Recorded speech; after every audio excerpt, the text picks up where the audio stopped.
Assalamualaikum warahmatullahi wabarakatuh. Alhamdulillah kali ini saya bisa menyampaikan secara ringkas tentang pengertian riset dan kaitannya dengan pengembangan keilmuan. Teman-teman mahasiswa, slide ini sudah saya share, saya bagi seminggu yang lalu. Kali ini beberapa bagian yang menurut saya perlu menjadi titik tekan agar menjadi fokus mahasiswa. Ya. Bagian-bagian tertentu akan saya garis bawahi secara ringkas tentunya sehubungan dengan terbatasnya durasi waktu penyampaian ini. Mata kuliah kita itu adalah metodologi penelitian kuantitatif pendidikan. Ada beberapa ciri riset yang saya paparkan dalam slide yang pertama itu. Salah satu yang penting di situ, ya, yang pertama adalah bahwa riset atau penelitian itu dirancang dan diarahkan guna pemecahan masalah. Ini yang nomor satu, ini menjadi penting. Diarahkan guna pemecahan suatu masalah. Ya. Jadi riset tidak bisa dilepaskan dengan kegiatan pemecahan suatu masalah. Adapun secara umum ada beberapa ciri riset, ya. Ada sistematik, jangan lupa, ya. Ada istilah sistem, ya, di situ. Yang sistem itu tidak sama dengan cara, ya.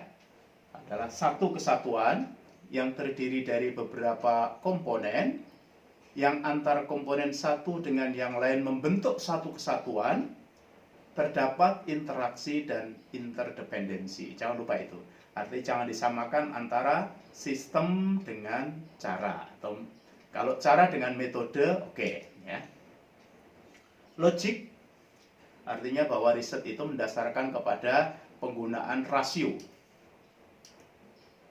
Empirik, ya.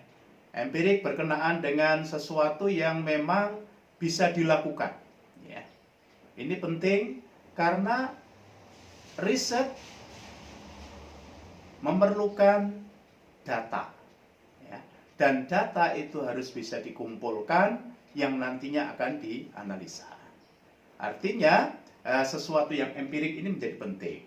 Kalau ternyata yang diteliti bukan empirik, maka penelitian itu akhirnya fokus kepada sesuatu yang bisa teramati.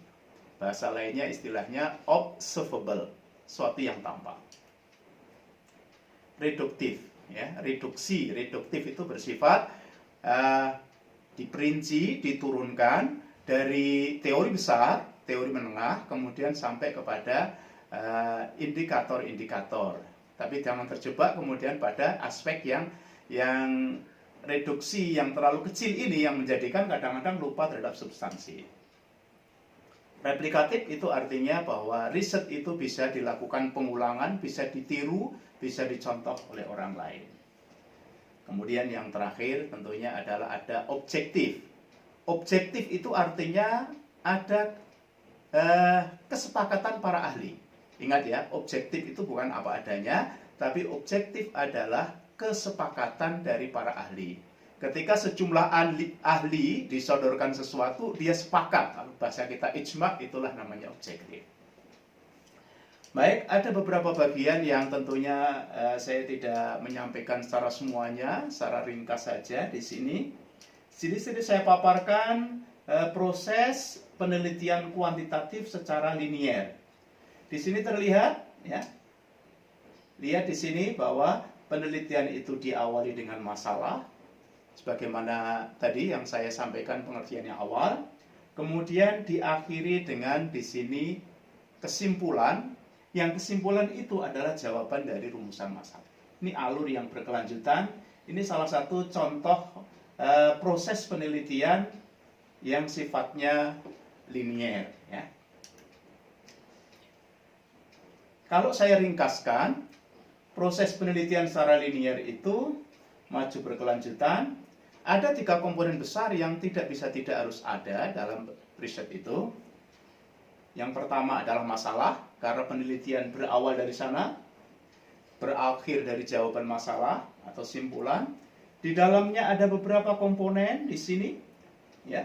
Tidak saya beri nama, ya, karena apa saja komponennya itu bisa nanti berbeda-beda antara satu paradigma dengan paradigma yang lain. Tapi satu hal yang tidak bisa tidak, bahwa di sini ada komponen data, ya, masalah, data, dan kemudian jawaban masalah. Oke, kita lanjutkan. Nah, ini saya mengutip step in quantitative research process, ya, tahapan-tahapan proses penelitian yang saya ambil dari Lauren Newman, ya. Berbeda dengan Bagan tadi yang sebelumnya, yang menggambarkan riset itu sebagai alur yang linier, ya. Bagan ini menunjukkan bahwa riset itu sesuai dengan namanya, ya, research. Search itu adalah pencarian, ya. Search itu adalah pengulangan. Artinya di sini prosesnya proses cycle. Sehingga di situ ada proses melingkar, ya.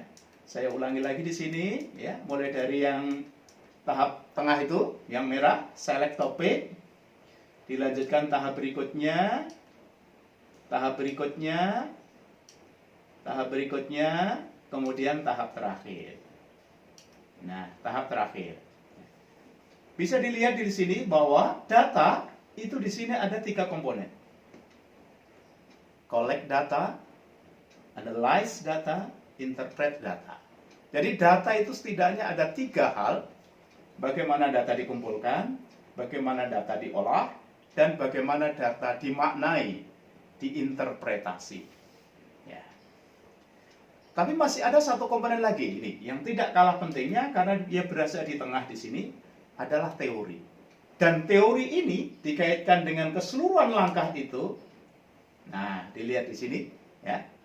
Teori ini membimbing seluruh tahapan atau proses penelitian dari awal terus sampai akhir. Nah, ini saya ambilkan dari ini buku aslinya dari Lauren Newman, ya. Yaitu bagan asli yang dari bukunya, ya. Sementara untuk yang kualitatif research process, ya, menurut Newman, ini lagi-lagi menurut Newman ini, alur secara umum sama. Perbedaan hanya pada nomor 1, nomor 2. Nomor 3, 4, 5, 6, 7, bahkan termasuk teori, di situ disamakan. Ini adalah bagian yang asli. Nah, baik, dari uraian di depan itu, ya, saya kemudian menyimpulkan secara ringkas bahwa penelitian atau riset itu pada hakikatnya adalah cara ilmiah. Cara ilmiah di sini. Untuk mendapatkan data atau informasi, ya. Apa itu tepatnya sebenarnya data itu adalah kumpulan informasi atau keterangan guna menjawab masalah, menemukan, dan mengembangkan serta menguji teori. Nah, ini kalau mau diurutkan sebenarnya ini yang pas itu ada proses ilmiah, data, masalah, menemukan, bisa saja ini dulu. Menemukan, menguji, dan mengembangkan teori. Ini salah satu pengertian yang ringkas. Sebenarnya ada satu pengertian yang lebih pendek lagi, ya. Tidak saya tulis di sini bahwa riset itu adalah rule and procedure, ya. berisi aturan dan juga tahapan-tahapan. Tahapan tentang apa? Ya, tahapan tentang sebuah upaya menjawab masalah, menemukan, menguji, mengembangkan teori. Ya. Kalau mau bahasa lain lagi juga, penelitian adalah kegiatan telaah, taat, kaidah. Ini juga bisa. Kegiatan telaah, sebuah proses kegiatan, telaah mengkaji sesuatu, taat kaidah artinya mengikuti kaidah-kaidah atau alur tertentu. Baik, ini saya lompati saja yang ini. Nanti bagian ini bisa dibaca sendiri dan sebagian nanti akan kita sampaikan juga pada sesi berikutnya. Ini kutipan pendidikan perlu saya sampaikan karena ini adalah Fakultas Tarbiyah dan Ilmu Keguruan, di mana metodologi penelitiannya itu difokuskan untuk metodologi penelitian pendidikan. Ya. Jenis-jenis penelitian itu sangat banyak. Dari segi bidang keilmuan itu ada metodologi penelitian pendidikan, itu artinya metodologi penelitian di bidang pendidikan, artinya begitu. Ya. Apakah ada teori khusus? Ya, sebenarnya teori secara umum sama, perbedaan pada implementasinya. Pengertian pendidikan saya kutip dari Undang-Undang Nomor 12 Tahun 2012 tentang Pendidikan Tinggi. Pengertian yang sama bisa dilihat pada Undang-Undang Nomor 20 Tahun 2003 Sistem Pendidikan Nasional. Sementara kalau kutipan pengertian penelitian dari undang-undang itu, ya, di sini tertulis, ya, kegiatan yang dilakukan menurut kaidah dan metode ilmiah secara sistematis untuk memperoleh informasi, data. Ya, ini saya kutip aslinya. Ya, kalau saya samakan karena informasi dengan data itu sebenarnya sama. Ya. Atau data itu ya kumpulan informasi atau keterangan yang berkaitan dengan pemahaman dan garis miring atau pengujian suatu cabang ilmu pengetahuan. Ini garis besarnya. Ya.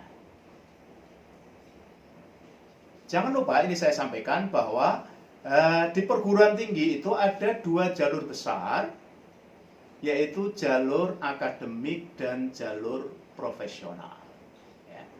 Jalur akademik, ya, jalur yang berjenjang ada strata 1, strata 2, strata 3, itu sebagai jalur akademik. Ya. Tuntutan jalur akademik itu salah satunya adalah pada aspek penelitian. Mengapa? Karena Tridharma perguruan tinggi itu mengemban amanah 3 Tridharma itu, ada pendidikan, pengajaran, kemudian penelitian dan pengabdian. Karena ada mengemban amanah penelitian itulah, maka di seluruh jenjang strata 1, strata 2, strata 3, sarjana, magister dan doktor, ketiga jenjang itu diajarkan mata kuliah metodologi penelitian dengan maksud agar mahasiswa memiliki kemampuan yang cukup guna menemukan, menguji, mengembangkan ilmu pengetahuan. Ya. Tentunya nanti perbedaan pada penjenjangannya. Sarjana yang dalam KKNI itu level 6, tentunya cakupannya masih terbatas pada teori tertentu. Tapi ketika sudah magister, tuntutannya adalah kepada pengembangan, dan kalau yang strata 3 diarahkan kepada penemuan. Ya. Ya. Nah, penelitian ini di dalam pasal-pasal Standar Nasional Pendidikan, saya mengutip dari Standar Nasional Pendidikan yang baru, Permendikbud nomor 3 tahun 2020, ya. Ya. Salah satu bentuk pembelajaran itu adalah berupa penelitian. Artinya di tingkat atau jenjang perguruan tinggi, Ya, ini yang membedakan dengan yang lain, bahwa pembelajarannya ada mandat penelitian. Ya, tuh.